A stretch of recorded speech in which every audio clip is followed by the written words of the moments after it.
Corporal Daewon Kim stood at his post outside Council Chamber 7 with the stillness of a statue. His dark eyes scanned the corridor in a pattern he had practiced 10,000 times. Beside him, Private Hana Lee shifted her weight from foot to foot. This was her first month guarding the Galactic Council headquarters on Harmony 7 Station, and she still found it hard to stand motionless for hours. Around them, guards from 40 different species maintained their own positions. The Chitauri guards clicked their mandibles softly, their insect bodies covered in ceremonial armor. The Quellan guards kept their amphibious skin moist with personal humidity fields. The towering Vrekken swayed slightly on their 3 legs, and the small Pipik floated in their containment bubbles. Inside the chamber, Ambassador Thelrix of the Chitauri Hive was presenting a trade agreement. His translator device carried his clicking speech into 70 languages simultaneously. Council Director Vorn, whose blue-green skin glistened under the lights, listened carefully from his elevated platform. Representatives from across the galaxy sat in curved rows, debating the future of 17 star systems. Daewon barely heard the political discussion. His training kept him focused on threats, not treaties. He noted the ventilation grate 3 meters to his left. He counted the security cameras. He measured the distance to the emergency shelter. All routine. All normal. Then, the lights flickered. Most guards barely reacted. Power fluctuations happened occasionally on a station this size. But Daewon saw something else. The ventilation grate he had noted earlier now sat slightly askew. His hand moved to his weapon. "Hana," he whispered. "Section 9. Vent." The young private followed his gaze. Her eyes widened. Something dark was moving inside the ductwork. Something that should not be there. The alarm began screaming 2 seconds later.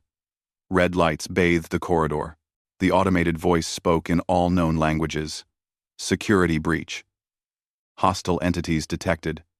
All guards initiate evacuation protocol. Seal and retreat. Seal and retreat. Around them, the alien guards moved instantly. The Chitauri clicked commands and began herding council members toward emergency exits. The Quellan activated shielding doors. The Vrekken lifted smaller species with their powerful arms. Every guard followed their training perfectly. Protect through evacuation. Seal the sections. Contain the threat. Survive and regroup. Every guard, except the humans. Daewon pulled his weapon and moved forward, toward Section 9. Toward the threat, Hana hesitated only a moment before following him. Her heart hammered in her chest. But her legs carried her after her corporal. "Negative, human units." Director Vorn's voice crackled over their communicators. "Protocol requires retreat. You are ordered to evacuate." "Respectfully, sir," Daewon replied, his voice calm despite the chaos around him. "There are still people in Chamber 7. We're not leaving." The ventilation shaft exploded outward. 3 Scorven terrorists poured into the corridor, their boneless bodies allowing them to squeeze through impossibly small spaces. They carried plasma weapons and moved with practiced coordination. Their target was obvious, the council chamber behind the humans. The Scorven species had been denied membership in the Galactic Council 3 years ago. Some of them had not accepted that decision peacefully. Daewon fired twice. His shots were precise, controlled. 1 Scorven fell, its gelatinous body losing cohesion. The other 2 split up, moving with liquid grace along the walls. They could stick to any surface, flow around obstacles, reform their bodies at will. Hana fired at the one on the left wall. She missed. Her hands were shaking. She had trained for this, but training felt different when real enemies wanted you dead. The Scorven returned fire. The plasma bolt scorched the wall beside her head. She smelled her own hair burning. "Breathe," Daewon told her. He was covering her, firing at both targets while moving to place himself between them and the chamber entrance. "Breathe and aim. They're fast but not smart. They're following attack patterns." He was right. Hana forced herself to watch the Scorven's movement. It flowed along the wall, then dropped to the floor, then rose again. A pattern. She anticipated the next movement and fired where it would be, not where it was. Her shot connected. The Scorven's body splashed against the wall, no longer able to maintain form. The third terrorist saw its companions fall and change tactics. It split its body into 5 smaller pieces, each flowing in a different direction. Some toward the humans, some toward the ventilation shafts to summon more help. Day 1 threw a concussion grenade. The blast was carefully calculated, strong enough to disrupt the Scorven's distributed form, weak enough not to damage the station's hull. The terrorist's pieces lost coordination. It tried to reform but was too disoriented. "Behind you!" Hana shouted. 2 more Scorven emerged from the ceiling panels. They had been waiting, planning to flank the defenders. Day 1 spun, but he was out of position. The plasma bolts would hit him before he could aim. Hana threw herself forward. She tackled Day 1 sideways, and they both crashed against the wall. The plasma bolts missed by centimeters.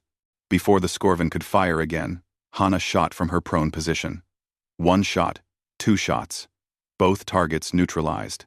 Day 1 pulled her to her feet. They stood back to back, covering all approaches. His breathing was steady, despite having just fought for his life. Hers was ragged, but she kept her weapon raised. "Good work, Private," he said quietly. More shapes moved in the ventilation system. The sound of flowing bodies echoed through the ducts. How many more were coming? "Thanks for watching. And to see that our settants seal the vents," Day 1 ordered. He shot the control panel for the ventilation system, and emergency barriers slammed down across every opening. "They can't flow through solid metal." The station's security forces arrived 3 minutes later. They found 2 humans standing guard in a corridor scorched by plasma fire, surrounded by the dissolved remains of 5 Scorven terrorists. Behind them, the door to Council Chamber 7 remained sealed and protected. Inside, 47 diplomats from across the galaxy waited, shaken but alive. Council Director Vorn emerged from the chamber. His amphibious eyes studied the 2 humans with something between confusion and wonder. Every other guard on the station had followed protocol perfectly. They had evacuated, sealed sections, and prepared defensive positions. Only the humans had charged toward danger. Only the humans had stayed between the threat and the innocent. Only the humans seemed to think dying for strangers was somehow normal. "Why?" Vorn asked simply, his translator struggling to convey his genuine bewilderment. "The protocol is logical. Evacuation saves the most lives. Why did you disobey?" "Away. Away." Day 1 looked at the director. He tried to find words that would make sense to a species that had evolved from prey animals, that saw survival as the highest virtue, that could not understand the strange human impulse to protect even at cost of self. "Because they needed us, sir," he finally said. "So we stayed." It was the simplest truth he knew. But for the Galactic Council, that simple truth would change everything. The Grand Inquiry Hall had never been used for a case like this before. Usually, it hosted trials for criminals or investigations into treaty violations. Today, it held an inquiry into why 2 humans had saved 47 lives. High Arbitrator Kelnath presided over the proceedings from her elevated crystal platform. She was ancient even by galactic standards, her crystalline body containing memories of 3,000 years. Light refracted through her in rainbow patterns as she spoke. "This council recognizes General Myung Park of the Human Defense Forces and Dr. Ji-Won Choi, specialist in xenopsychology. You may present your testimony regarding the incident at Harmony 7. General Park stood. He wore his formal uniform, decorated with medals from conflicts most species in the room had never heard of. He was 60 years old, with gray in his hair and scars on his hands. He had the bearing of someone who had seen things he wished he could forget. "Honorable Arbitrator, esteemed council members," he began. "I understand that human actions during the terrorist attack have caused confusion. I am here to provide context." A Chitauri representative clicked forward.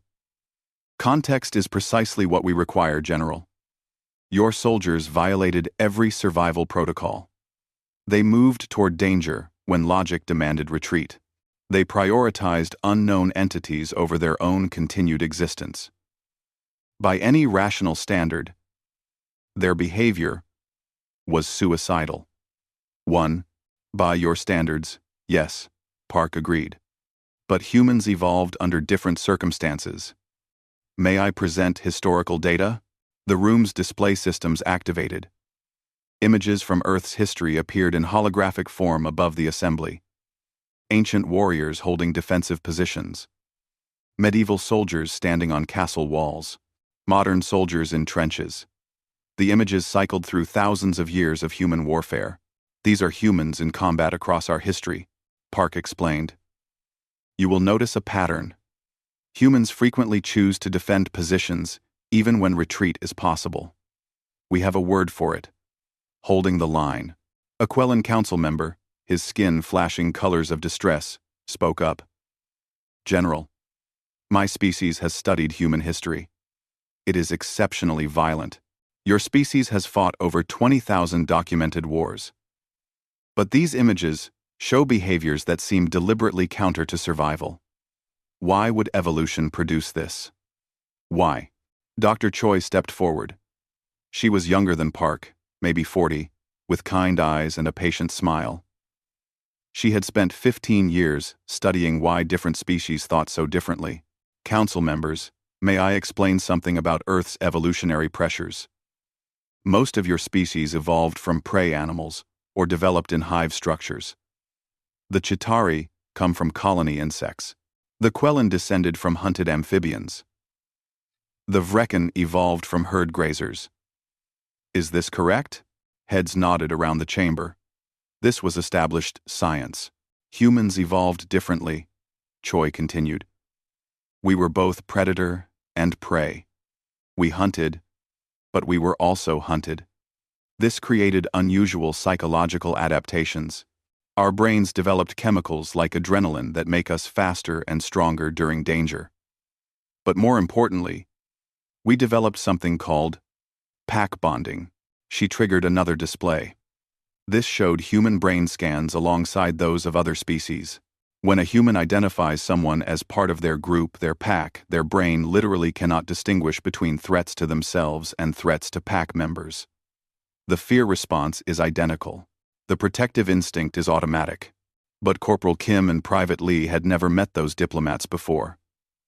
A Melodian representative said softly. Her musical voice puzzled. How could they be pack? For humans, pack can form very quickly. Choi explained. Sometimes in minutes. Sometimes simply because someone is present and needs protection. We are an aggressive species. Yes, but we evolved to channel that aggression into protecting our group. A human who sees a threat to someone nearby will often respond as if they themselves are threatened. High Arbitrator Kelnath's crystal body pulsed with light. Dr. Choi, are you suggesting that humans cannot control this impulse? No, Arbitrator, humans can control it. But our culture reinforces it, rather than suppressing it. Let me show you something. The display changed again. It showed military academies from Earth, training exercises, graduation ceremonies, and everywhere, the same phrases repeated. No one left behind. Protect those who cannot protect themselves. Duty before self. These are not fringe beliefs, Choi said. These are mainstream human values. We teach our children from birth that protecting others is honorable, that self-sacrifice for strangers is virtuous, that standing between danger and the innocent is the highest form of courage. A long silence filled the chamber. The concept was clearly difficult for many species to process. Director Vorn, who had witnessed the incident firsthand, finally spoke. Dr. Choi, you mentioned that most species evolved from prey animals. Are you implying that humans are predators? Humans are complicated, Choi answered carefully. We have predator traits, forward-facing eyes, pursuit endurance, tool use for hunting. But we also have unusual cooperation and empathy. We can feel the fear of prey while having the aggression of predators. It is a rare combination, How rare? Kilnath asked. General Park pulled up another display.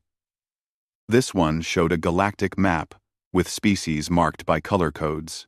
In the known galaxy, we have identified 47,000 intelligent species, he said. Of these, approximately 90% evolved from prey animals or peaceful species.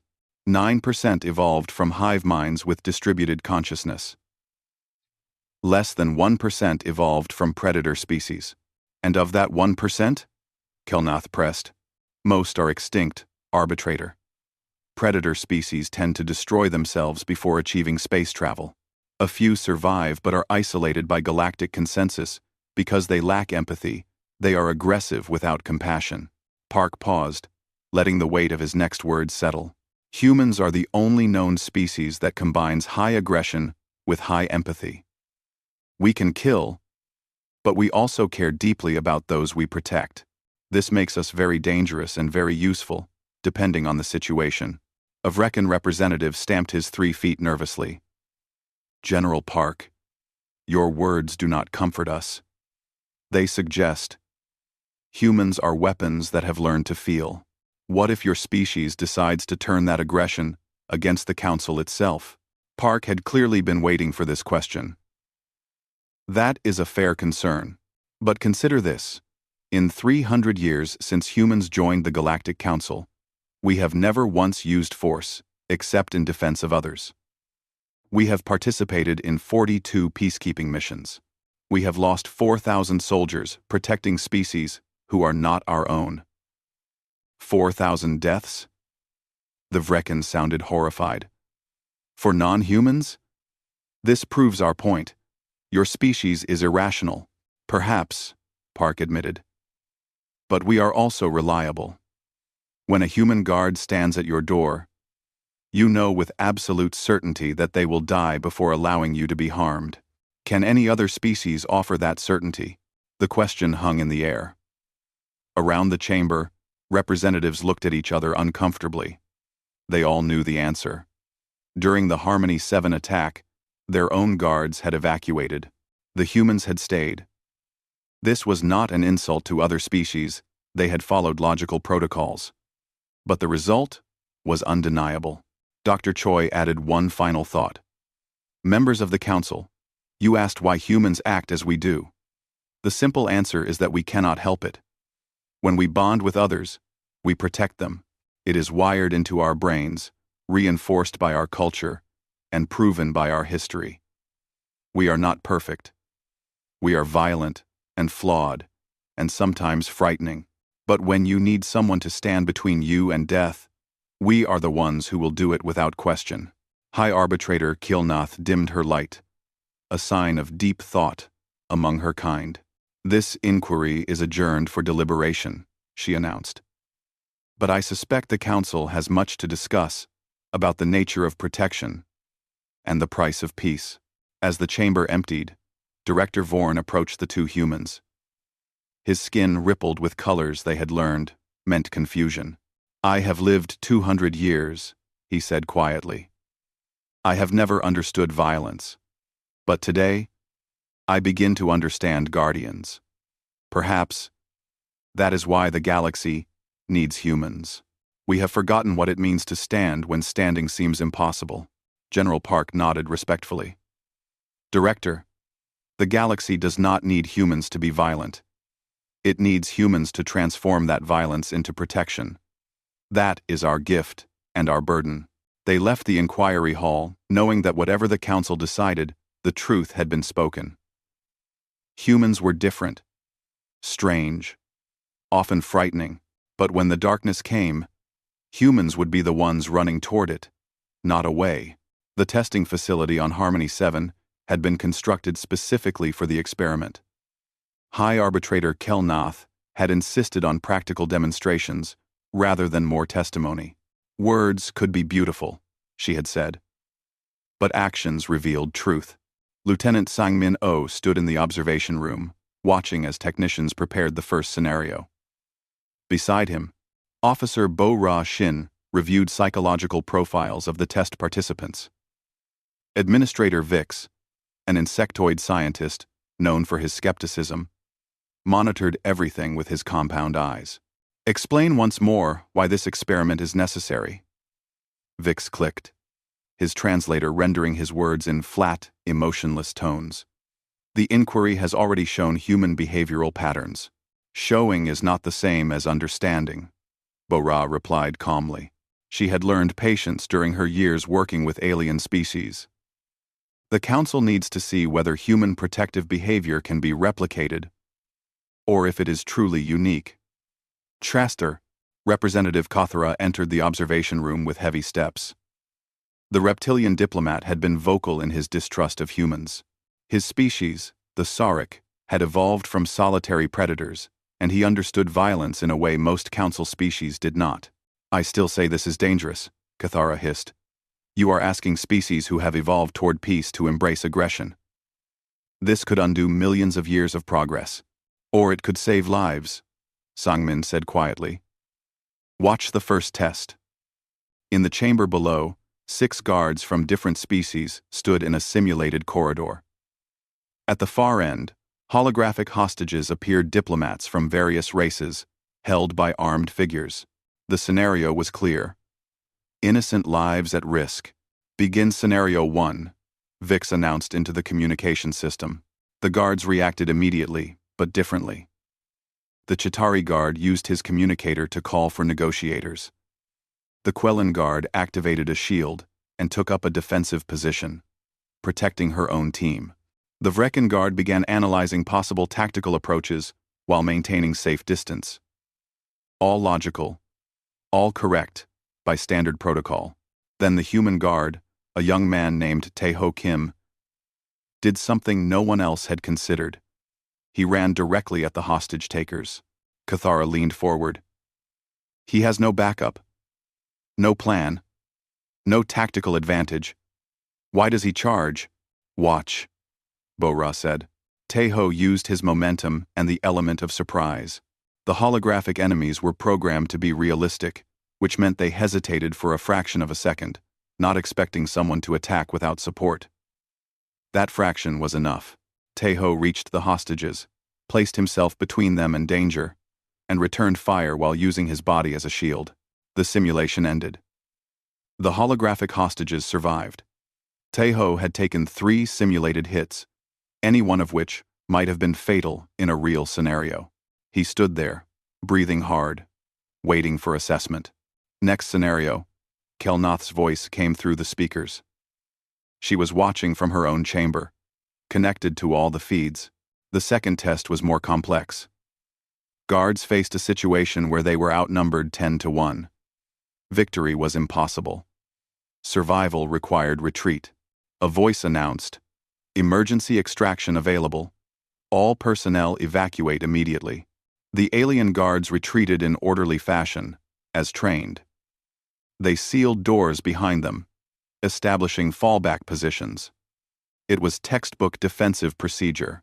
The human guard, a woman named Youngja Park, did not retreat. She found a choke point in the corridor where numbers meant less. She positioned obstacles to create a defensive position. When the simulated enemies advanced, she held that position alone, making them pay for every meter of ground. The simulation ended when she ran out of ammunition. She had delayed the enemy advance by 4 minutes and 17 seconds. Illogical, Vix declared. She could not win. Retreat was the only rational choice. Winning was not her goal, Sangmin explained. Buying time was her goal. 4 minutes could mean reinforcements arrive. 4 minutes could mean civilians escape. Humans do not always fight to win. Sometimes, we fight to delay, to protect, to deny the enemy easy victory.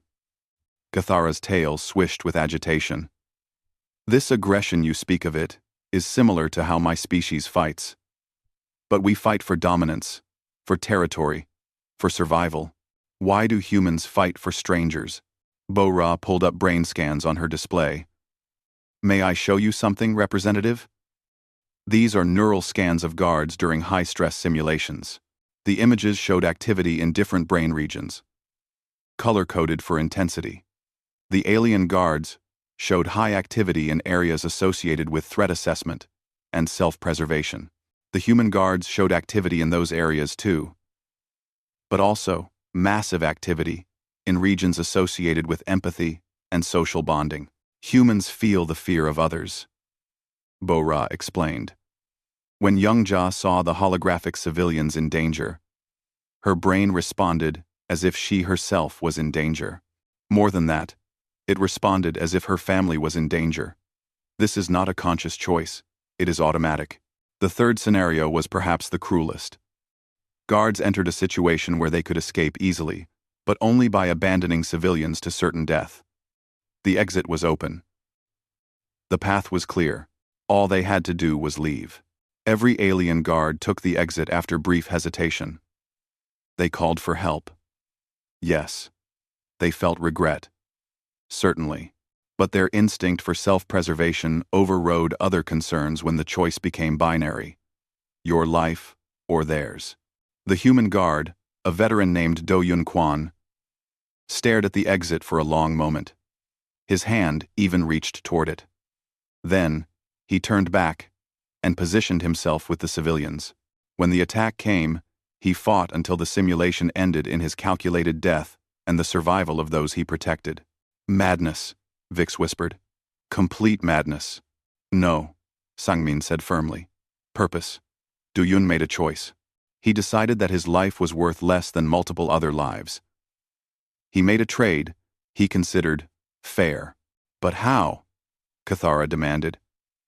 How does a mind override survival instinct? Because humans have another instinct that is sometimes stronger. Bo-Ra answered. We call it duty. We call it honor. We call it love. The specific word does not matter. What matters is that humans can look at death and choose it willingly if it serves a purpose we believe in. Sang Min descended to the chamber floor, where the 3 human guards waited. They looked tired, but satisfied. They had done what they were trained to do, what their culture had prepared them for, what their instincts demanded. You all took injuries or died in these simulations, Sangmin told them. Any regrets? Taeho shook his head. The hostages lived. Young-Ja shrugged. I bought time. Du Yun smiled slightly. They needed me, so I stayed. In the observation room, Cathara watched this exchange with slowly dawning comprehension. They do not even question it, he said softly. For them, protection is as natural as breathing. Precisely, Bo-Ra confirmed. Now you understand why human guards act as they do. It is not bravery in the way you understand it. It is not even choice, really. It is simply who they are. The experiments continued for 3 more days. They tested reaction times, tactical thinking, stress responses, and moral decision-making. They compared humans with 40 other species. The results were consistent and undeniable. Humans were not better fighters than all species. Some aliens had superior strength or speed. Humans were not more intelligent in tactical planning. Several species excelled at strategic thinking, but humans possessed a unique combination. Enough aggression to fight, enough empathy to care, enough stubbornness to refuse retreat, and enough pack bonding to consider strangers worth dying for. On the final day, Kelnath addressed all participants in the observation auditorium. I have witnessed these tests with great interest. Her translated voice rang clear. I have lived 3,000 years. I have seen species rise and fall. I have watched civilizations evolve from violence to peace. But I have never seen a species that maintained their capacity for violence while developing such profound capacity for protection. She turned her crystalline body toward the human contingent. Humans are dangerous, yes, but you are dangerous in the service of others. You are weapons that choose to be shields. This is rare beyond measure. Vix, who had begun the experiment as a skeptic, stepped forward. I must add my analysis. The data is irrefutable. Humans are statistical anomalies. They should not exist according to standard evolutionary models. Predator species should lack empathy. Empathetic species should lack aggression. Humans have both in equal measure. So, What do we do with this information? Cathara asked. The reptilian diplomat no longer sounded hostile, merely curious, and perhaps slightly awed. We make a decision, Kelnath said. The Galactic Council must determine whether human guards should remain as merely one option among many, or whether their unique capabilities mean they should serve a special role. As the meeting ended, Sangmin and Bora walked together through the station corridors. They passed guards from a dozen species, all doing their jobs competently and well. Do you think they will choose us? Bora asked. Sangmin considered. I think they are frightened of us.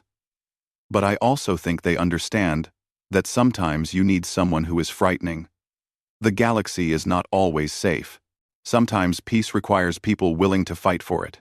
That is a heavy burden. It is, Sangmin agreed. But humans have carried heavy burdens before. We will carry this one too, if asked. They did not know it yet, but the decision had already been made. The siege of Harmony 7 was coming, and it would prove once and for all why humans were different, necessary, and perhaps the galaxy's strangest gift to itself. The attack came 3 months after the experiments concluded. No one expected it. The Krevnar species had been quiet for decades, nursing their grievances in the outer systems. But quiet did not mean peaceful, and patience was not the same as forgiveness. Captain Taeyang Baek was in his quarters when the first alarms sounded. He had been writing a message to his mother back on Earth, telling her about his promotion. He never finished that message. All security personnel to stations, the announcement blared. Multiple hostile vessels detected. Krevnar signatures confirmed.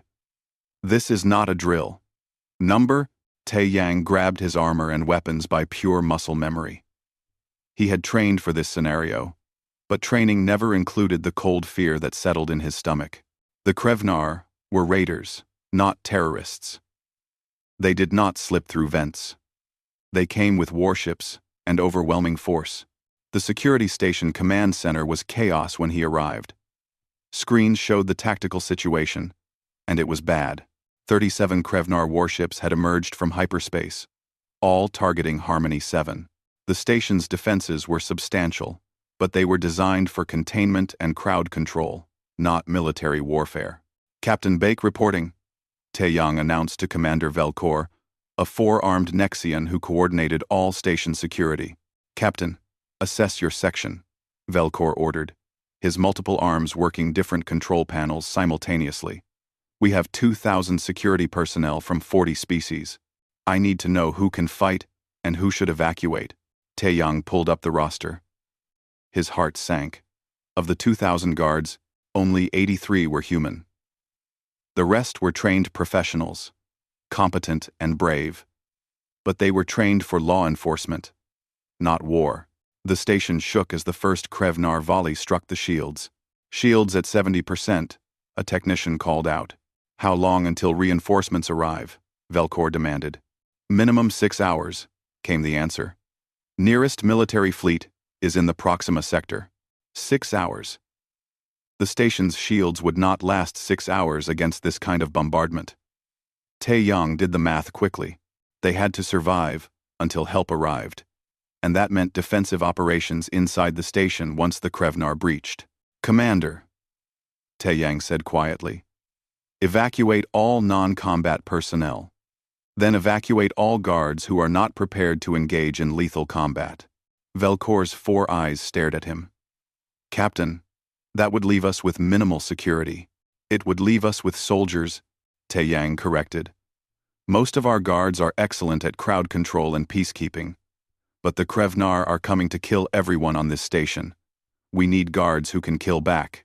The station shook again. Shields at 50%. Velcor made the decision quickly. Begin Evacuation Protocol 7. All civilians to escape pods. All guards not rated for combat engagement. Join the evacuation. All combat-rated guards, prepare for station defense. The evacuation began immediately. Thousands of civilians rushed to the escape pod bays. Most guards joined them, following their training. There was no shame in this. They had not signed up to fight a war, but some guards stayed. Guards who had combat experience from their worlds. Guards who could not bring themselves to run. And all 83 human guards, Sergeant Yujin Han joined Taeyang at the command center. She was a sniper, one of the best, with cold hands and a steady heart. She had been drinking tea when the alarm sounded, and she had not even put her cup down before grabbing her rifle. "Skipper," she said to Taeyang, "what is the plan?" "We hold the council chambers," he answered. 600 diplomats refuse to evacuate. They say that abandoning the station sends the wrong message to the galaxy.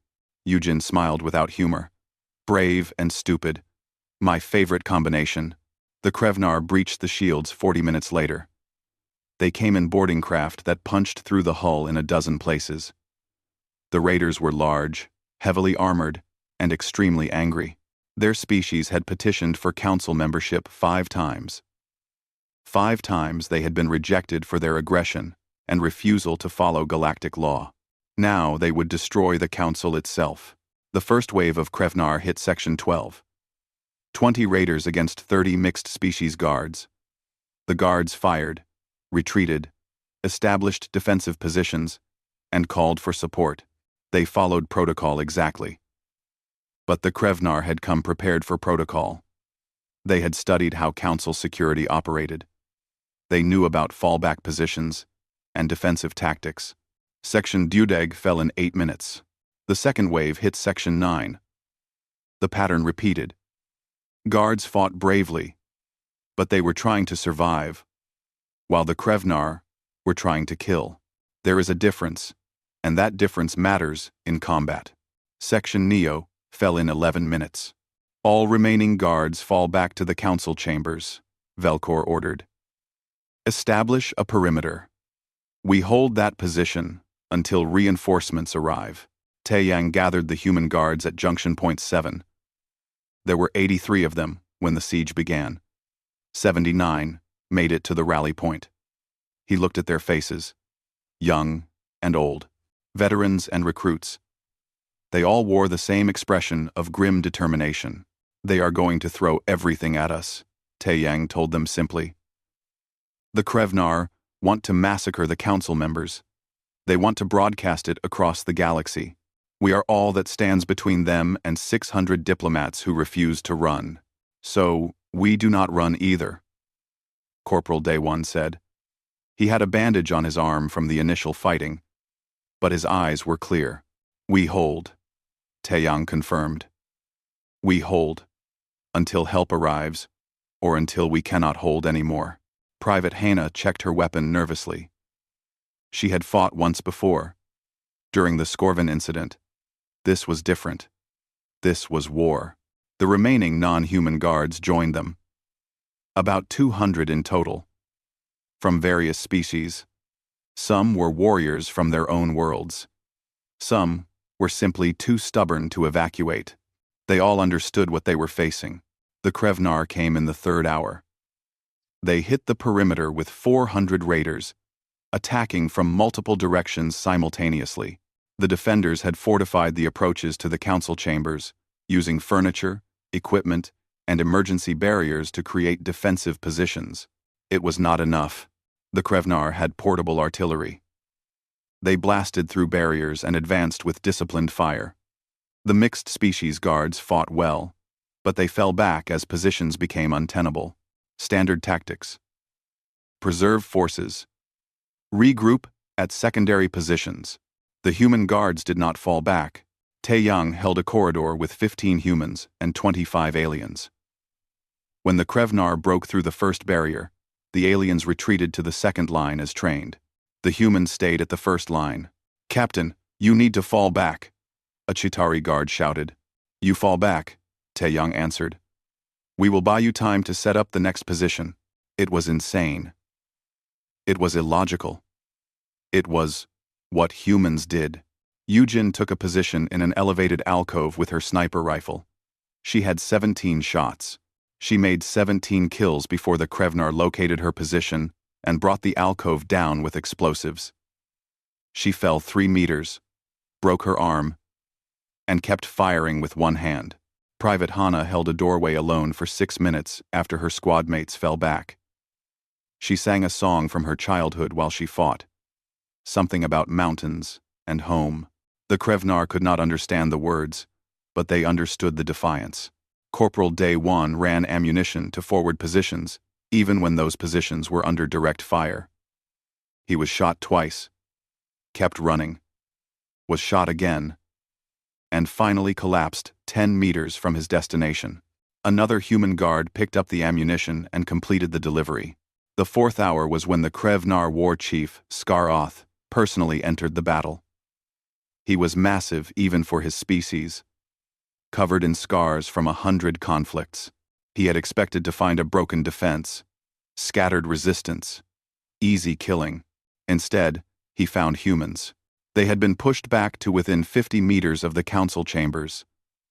But they had not broken. Bodies lay everywhere.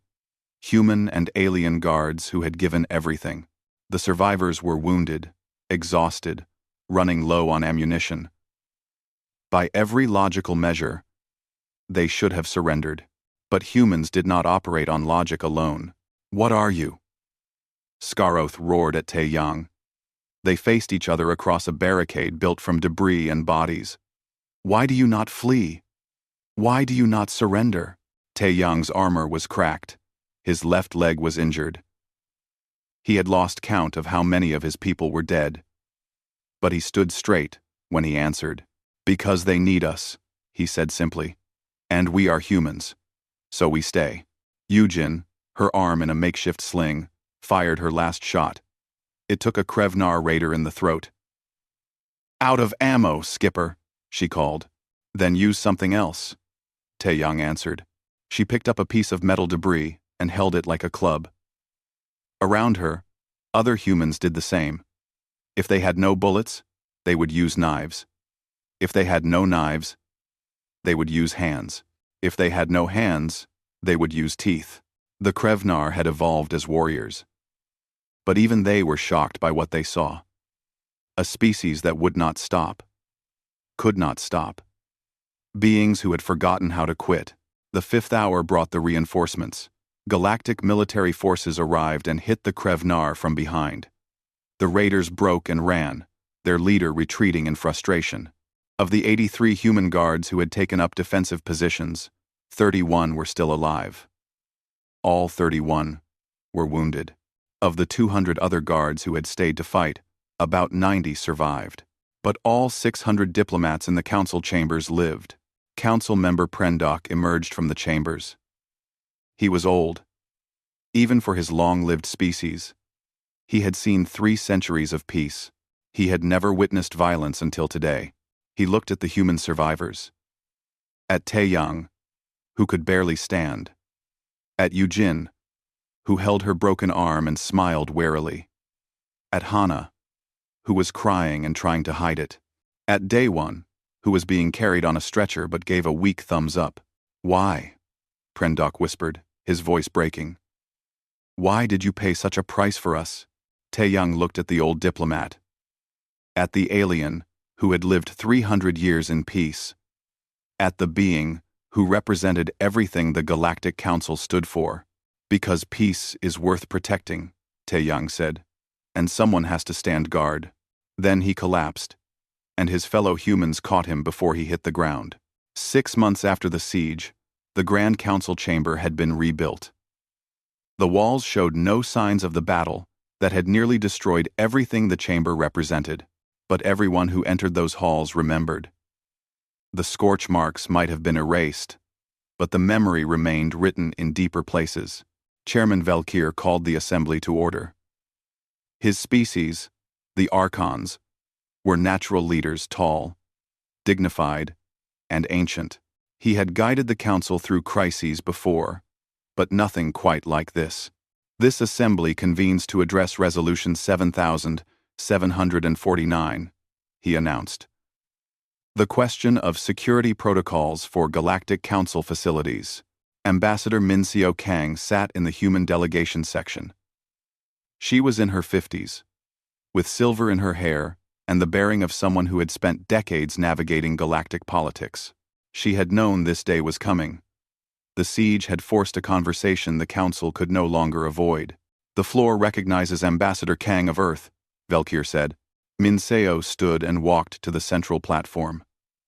Around her, representatives from hundreds of worlds watched, with expressions ranging from gratitude to discomfort to outright fear.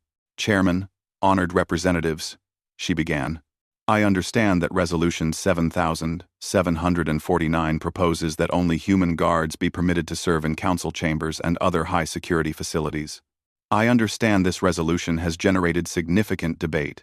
That is a gentle way to describe it, Representative Cathara interjected. The reptilian diplomat had changed his perspective after the experiments, but he still spoke bluntly. Half the council views humans as saviors. The other half views them as a dangerous necessity. Some fear what it means to depend on a species so comfortable with violence. Representative Cathara speaks truthfully, Minseo acknowledged. We fought thousands of wars on our own planet before we even reached the stars. She paused, letting the words settle. But I want to tell you about that history. Not to excuse it, but to explain it. May I? Valkyr gestured his assent. The chamber's displays activated, showing images from Earth. Ancient battlefields. Medieval castles under siege. Modern cities torn by conflict. But also images of soldiers protecting civilians. Guards standing before refugee camps. Firefighters running into burning buildings. Police officers shielding strangers with their own bodies. Humans have fought countless wars, Minseo continued. We have committed atrocities. We have killed our own kind over land, resources, beliefs, and sometimes for reasons we cannot even explain. This is shameful, and we do not hide from it. She looked around the chamber, meeting eyes with as many representatives as possible. But from that violence, we learned something. We learned that strength without purpose is destruction. We learned that aggression without direction is chaos. And we learned that the greatest use of power is protecting those who have less of it. A Melodian representative, whose musical voice was gentle, spoke up. Ambassador Kang, your words are beautiful, but they are words. The siege of Harmony 7 showed us the reality. 52 human guards died protecting us. How can we accept such sacrifice? You already have, Minseo said softly. Those guards chose to be there. They knew the risks. Every human who volunteers for council security understands that they might die protecting strangers. And they volunteer anyway. Not because we force them. Not because they have no other options. They volunteer because protecting others is something humans need to do. Council member Prendok rose slowly. The elderly diplomat still bore the emotional scars of watching young humans die for him. I was there, Prendok said, his voice carrying the weight of his 300 years. I watched humans fight and die. I watched a young woman sing while holding a doorway alone. I watched men and women with broken bodies refuse to retreat. And I asked myself, why? Why would they do this? He turned to face the assembly. Ambassador Kang says humans need to protect others. I did not understand this at first. My species evolved on a peaceful world. We have never known war. But I understand now. Humans have a gift. It is a terrible gift. Born from terrible experiences, but it is a gift nonetheless. They can stand in the darkness, so others do not have to. Administrator Vix, who had conducted the experiments, added his analysis. The data supports this conclusion. We tested 40 species. Only humans consistently chose protection over survival when the two were in conflict. This is not weakness. This is not even choice. Really, it is their nature. That is precisely what concerns me, a Vrekan representative said nervously. We are proposing to give security of our highest institutions to a species whose nature includes violence. What if that nature turns against us? Minseo had been waiting for this argument. It was the core fear, the one that had to be addressed directly. Representative 300 years ago, when humans first joined the Galactic Council, we asked you to trust us. We had just ended our own planet's last major war. We were violent, aggressive, and frightening to many species. You had every reason to reject our membership. She walked closer to the Vrekin representative. But you did not reject us. You gave us a chance. And in 300 years, we have participated in 57 peacekeeping missions. We have lost 7,000 soldiers protecting non-human populations. We have fought pirates, raiders, and terrorists. But we have never, not once, turned our weapons against our allies. The past does not guarantee the future, the Vrekin insisted. No, it does not. Minseo agreed. But consider this. Humans are pack animals. We bond fiercely with those we protect. The guards who died at Harmony 7 were not defending strangers. By the time the siege ended, they were defending pack. They were defending family. Humans who bond do not betray. It is not in our nature. She took a breath and delivered the argument she knew would be hardest for some to hear. You fear that we are weapons who have learned to speak. I tell you that we are weapons who have learned to love. And a weapon that loves what it protects will never turn against its purpose. Silence filled the chamber. It was the kind of silence that comes when truth is spoken. Even uncomfortable truth. High Arbitrator Kilnath, who had observed everything with her ancient crystal wisdom, finally spoke. I have a question for Ambassador Kang. What if we pass this resolution? What if we say that only humans may guard our council halls? How will humanity handle this burden? A.D. Minseo smiled sadly. The same way we have always handled burdens, Arbitrator. We will teach our children that service is honorable. We will train our guards to the highest standards. We will mourn those who fall, and we will keep standing watch, because it is what we do. But do you not worry that this will change humans? Kelnath pressed. That being the galaxy's guardians will make you arrogant or resentful. Every day, Minseo admitted. We worry about that every day. That is why we tell our guards constantly. You are not superior. You are not special. You are simply willing. Being willing to stand in danger does not make you better than those you protect. It makes you a servant of peace. Chairman Velkir raised his hand for attention. This council has heard testimony. We have seen evidence. We have witnessed sacrifice. The time has come to vote on Resolution 7749. That primary security for Galactic Council facilities shall be provided by human guards, with support from other species as needed. Council members, cast your votes. The voting took 3 minutes. The result was not unanimous, but it was overwhelming. 743 in favor, 97 opposed, 43 abstaining. Resolution 7749 passes, Velkir announced. Beginning in 6 months, human guards will assume primary responsibility for council security. The chamber erupted in discussion. Some representatives looked relieved. Some looked troubled. Some looked grateful. None looked indifferent. Minseo returned to her seat, feeling the weight of what had just happened. Humanity had been given a sacred trust. They would be the ones standing between civilization and chaos. A message appeared on her communication device. It was from Captain Taeyang Bek, who was still recovering from his injuries on Earth. Ambassador, tell the Council we are ready. We have always been ready. This is what humans do. Later that day, Minseo visited the memorial that had been erected outside the council chambers. It listed the names of everyone who had died during the siege. 52 humans, 38 other species. 90 names of beings who had stood when they could have run.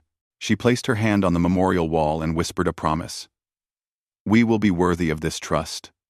We will remember why you stood. And we will teach others that standing is not about being fearless. It is about being faithful to those who need protection. 1 year later, the changes were complete. Human guards stood watch at every major council facility. But something unexpected had happened. Other species had requested to train with humans, to learn not how to be human, but how to understand the human choice to protect. Veteran Jae-hoon Lim, who had retired after 30 years of service, found himself back in uniform as an instructor. He stood before a class of 40 guards from 20 different species. "I am not here to make you human," he told them on their first day. "I am here to show you what protection costs and why it matters. Some of you will learn to override your survival instinct. Some of you will not. There is no shame in either outcome. But all of you will learn why some of us choose to stand." In the front row, a young Chitauri guard named Tix clicked nervously. Beside her sat a human cadet named Soo-bin Park, who offered an encouraging smile. "Will we really learn to act like humans?" Tix asked. "No," Jae-hoon answered. "You will learn to act like guardians. There is a difference. Humans do this instinctively. For you, it will be a choice. But choice is not weaker than instinct. Sometimes, choice is stronger." Months of training followed. Physical conditioning, tactical instruction, psychological preparation. But most importantly, the lesson that protection was not about strength or speed. It was about willingness. Some cadets failed. They could not override their survival instincts, and Jae-hoon graduated them with honor, telling them that knowing your limitations was wisdom. But some cadets succeeded. They learned to stand when everything told them to run.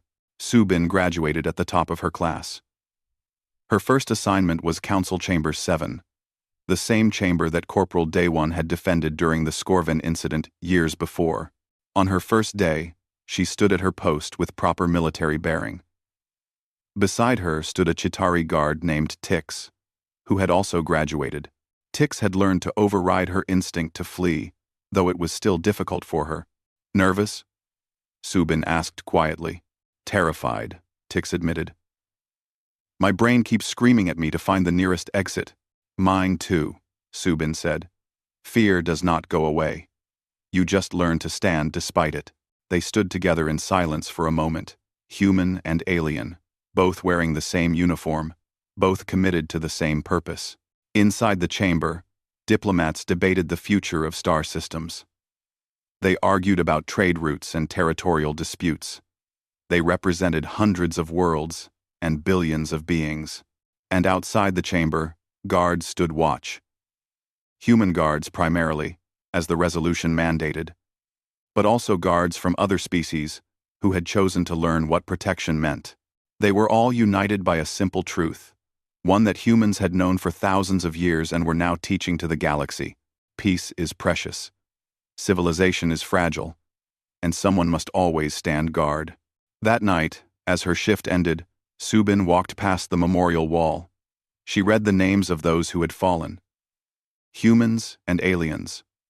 Warriors and unlikely heroes.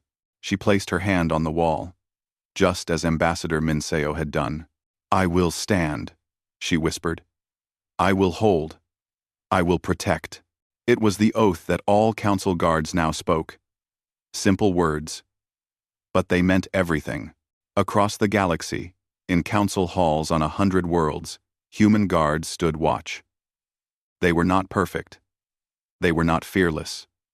They were not even always certain. They were doing the right thing. But they stood anyway, because that is what humans did.